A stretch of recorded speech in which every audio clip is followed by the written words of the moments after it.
Selamat datang di channel Simar Imam. Sembari mendengarkan tinggalkan like dan komentarnya bosku. Jangan lupa pasang headset kalian. Siapkan kopi dan camilan. Lupakan kenangan tentang mantan. Mari kita dengarkan sambil rebahan. Kembalinya Sang Raja. Bab 267.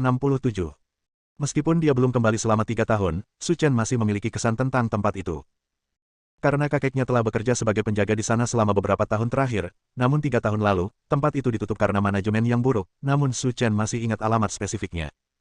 Setelah memutar mobil dan berbelok tajam, Su Chen menginjak pedal gas dan bergegas menuju pabrik tepung Kabupaten Anhe.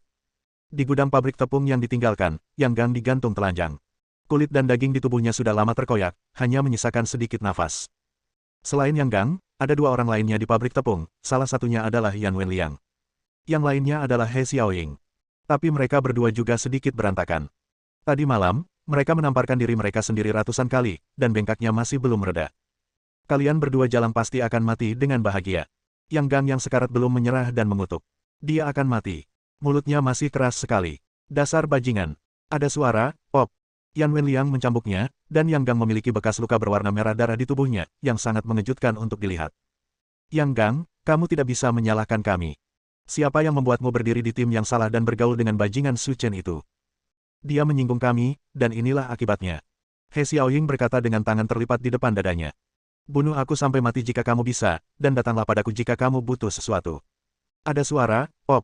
Yan Wenliang bergegas membawa cambuk lain dan berkata. Apakah menurutmu kami benar-benar ingin menangkapmu? Kami tidak dapat menemukan Su Chen. Jika kami dapat menemukannya, saya akan mengirim orang untuk menangkapnya tadi malam. Saya tidak akan memperhatikan Anda, pecundang. Dan sekarang, dia akan segera datang, dan kamu, sayang sekali, tidak banyak gunanya, haha. Sudah kubilang, tidak mungkin berurusan dengan Su Chen. Dia sangat cakap. Tidak masalah berurusan denganmu. Tapi kelakuanmu sama saja dengan mencari kematian. Yan Wenliang mengangkat bahu dengan acuh tak acuh. Aku tahu pria bernama Su Chen punya beberapa masalah, tapi kenapa, ayahku juga ada di sini hari ini, di ruangan atas. Hari ini, begitu anak itu datang, aku akan membuatnya mustahil untuk melarikan diri. Mendengar ini, wajah Yang Gang penuh ketakutan, dan dia sudah bisa melihatnya. Yan Wenliang sudah menjadi pembunuh. Kamu ingin aku punya sayap? Siapa yang memberimu kepercayaan diri? Yan Wenliang terkejut ketika dia mendengar suara-suara datang dari pintu. Dia segera berbalik dan terkejut melihat Su Chen muncul di pintu tanpa suara. Haha, Su Chen, kamu benar-benar tidak mengecewakanku.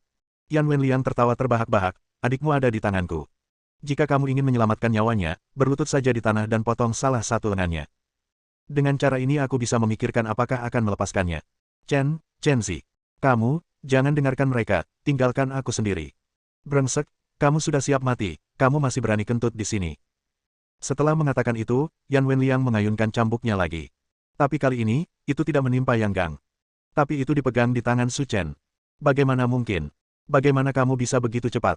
Sambil memegang cambuk, gas hitam keluar dari tangan Su Chen, memotong tali yang mengikat Yang Gang dan melindunginya di belakangnya. Melihat Su Chen menyelamatkan Yang Gang dengan kecepatan kilat, Yan Wenliang dan He Xiaoying sama-sama tercengang. Karena ini adalah kartu truf untuk memeras Su Chen. Mengesampingkan Yang Gang, Su Chen memberinya obat rahasia dan berkata, makan ini dulu untuk mengobati traumanya. Chen-Zi, maafkan aku telah merepotkanmu. Ini masalah kecil. Serahkan masalah ini padaku. Kamu bisa beristirahat dengan tenang. Setelah mengatakan itu, Su Chen berbalik dan berjalan di depan Yan Wenliang dan He Xiaoying. Aku menyelamatkan nyawa kalian berdua anjing tadi malam, tapi ingatanmu masih belum panjang. Aku akan memulihkan semua luka yang dia derita akibatmu. 4 aliran energi hitam menari-nari di tangan Su Chen dan terlempar keluar, seperti duri tajam, dan ditembakkan ke lutut mereka berdua. Ah! Jeritan datang, Yan Wenliang dan He Xiaoying langsung berlutut di tanah, tempurung lutut mereka patah, dan menjadi tidak berguna. Su Chen, kamu sangat bodoh. Kamu berani mematahkan kaki kami, ayahku tidak akan pernah melepaskanmu. Setelah berbicara, Yan Wenliang menahan rasa sakit dan meraung. Ayah, cepat turun. Su Chen bajingan itu ada di sini. Datang dan bantu aku. Halo. Pintu ke lantai atas gudang dibuka, dan selusin orang turun dari atas dan bertemu langsung dengan Su Chen. Dan yang pertama menanggung beban terbesar adalah Gunung Yanhan. Namun kondisinya kurang baik, karena salah satu tangannya dipatahkan oleh Su Chen, dan masih dibalut kain kasa. Tetapi, saat dia melihat Su Chen, Yan Hanshan tertegun. Kakinya menjadi lemah dan dia hampir jatuh ke tanah.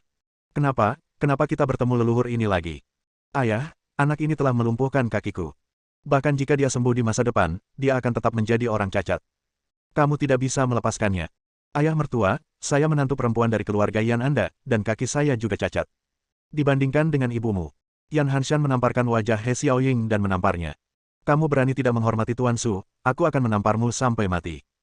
Suara, celepuk. Yan Hanshan berlutut lurus ke arah Su Chen. Su Chen, anjing itu masih muda dan bodoh, tolong jangan berdebat dengannya. Konyol. Yan Wenliang dan He Xiaoying sama-sama tercengang. Ayah benar-benar berlutut untuknya. Ayah, apa yang kamu lakukan? Dialah yang mematahkan kakiku. Yan Wenliang meraung marah. Ada suara, pop. Yan Hanshan menamparnya lagi. Jika kamu mengatakan omong kosong lagi, jangan salahkan aku karena tidak mengakui kerabatku. Yan Wenliang dipukuli hingga terdiam dan dia tidak lagi berani berbicara atau bahkan bernapas. Su Chen juga sedikit terkejut saat melihat Yan Hanshan berlutut di depannya. Di luar dugaan, lelaki tua ini ternyata adalah ayah Yan Wenliang. Mustahil memaafkan saudaramu yang menyakitiku. Atasi sendiri, kalau tidak aku akan menghancurkan keluarga Yanmu dengan tanganku sendiri. Ini terlalu kejam. Nak, jika kamu telah menyinggung keagungan Tuan Su, jangan salahkan ayah karena kejam. Saya akan membakar lebih banyak uang kertas untukmu setelah itu. Setelah mengatakan itu, Yan Hanshan memukul dengan telapak tangan dan memahami kehidupan Yan Wenliang dengan jelas. Melihat pemandangan ini, He Xiaoying, yang lumpuh di bagian samping, jantungnya hampir berdetak kencang. Betapa takutnya Yan Hanshan terhadap Su Chen. Hanya satu kalimat yang membuatnya membunuh putranya. He Xiaoying merasa sangat menyesal hingga dia hampir merasa bodoh. Jika saya tahu ini masalahnya, jika Su Chen menyelamatkan nyawanya kemarin, dia seharusnya meletakkan ekornya di antara kedua kakinya dan menjadi manusia. Sekarang lebih baik, bahkan nyawaku hilang. Bab 268.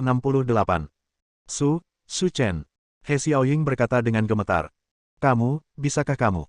Tidak bisa. Segera, Su Chen mendukung Yang Gang, memiringkan kepalanya dan berkata kepada Yan Hanshan. Singkirkan wanita ini juga. Setelah mengatakan itu, dia meninggalkan gudang. Karena meminum obat rahasia Su Chen, luka Yang Gang telah membaik, dan rasa sakitnya juga telah banyak hilang. Chen Zi, maaf merepotkanmu. Yang Gang berkata dengan nada meminta maaf. Di antara kita berdua, tidak perlu banyak bicara. Apalagi kejadian ini terjadi karena aku. Kalaupun aku perlu minta maaf, akulah yang harus mengatakannya. Tidak, bagaimana aku bisa bertanya padamu untuk meminta maaf kepadaku? Aku tidak tahan. Su Chen tersenyum lalu mengirim Yang Gang ke rumah sakit. Meski rasa sakitnya sudah berhenti, trauma di tubuhnya masih perlu dirawat. Setelah menangani masalah Yang Gang, hari sudah sore. Ketika Su Chen berkendara kembali ke Villa Haitang, waktu sudah menunjukkan pukul 5 sore. Ya, saudara Chen sudah kembali. Ketika Su Chen kembali, dia menemukan rambut Lin Ruohan basah dan berkata, apakah kamu sudah mandi? Tidak. Lalu apa yang kamu lakukan? Aku baru saja pergi berenang. Bagaimana latihanmu? Apakah kamu sudah mempelajarinya? Setelah mendengar pertanyaan Su Chen, Lin Ruohan duduk di sofa dengan sedih, menggembungkan pipinya dan berkata, aku tidak akan pernah berenang lagi. Kenapa kamu tidak berenang lagi? Bukankah kamu sudah bersumpah untuk belajar berenang sebelumnya? Air di kolam renang rasanya tidak enak. Rasanya tidak enak. Wajah Su Chen penuh dengan garis-garis hitam, kalau begitu aku akan menambahkan kok ke dalamnya lain kali. Aku tidak menginginkannya. Aku tidak akan berenang lagi. Aku hanya bisa duduk di tepian dan bermain air. Makan lebih banyak kenari saat tidak ada pekerjaan. Tidak bisakah? Hal-hal itu memenuhi otakmu. Kamu sebenarnya mengatakan bahwa aku tidak punya otak, apakah aku sebesar kamu? Aku tidak sebodoh kamu. Setelah mengobrol sebentar dengan Lin Ruohan, Su Chen kembali ke kamar dan bersiap untuk tidur nyenyak. Keesokan paginya, Lin Ruohan berpakaian pagi-pagi dan bersiap untuk berangkat kerja di perusahaan. Melihat keluar, dia tidak marah karena kejadian tadi malam, dan senyuman di wajahnya seperti sinar matahari di luar. Oke, berangkat kerja sepagi ini. Perusahaan punya banyak hal. Saya harus mengurusnya. Saya harus menyelesaikan semua proyek yang ada sebelum menyerahkan prosedurnya. Serahkan formalitas. Ya, bukankah kamu akan pergi ke China Overseas University sebentar lagi, jadi aku harus kembali bersamamu. Saat kamu bekerja di kantor pusat, kamu tidak akan tinggal di cabang. Lin Ruohan duduk di depan pintu dan berkata sambil mengenakan sepatu hak tinggi. Apakah kamu masih mengikutiku ketika aku pergi ke Zonghai? Hanya mengikutimu, apa? Lin Ruohan mencubit pinggang Xiaoman dan berkata. Kemudian dia mengambil tas tangannya dan pergi sambil menyenandungkan sebuah lagu. Setelah Lin Ruohan pergi, Su Chen hendak keluar, tetapi sebelum dia bisa keluar, ponselnya berdering di sakunya. Tuan Su, di mana Anda sekarang?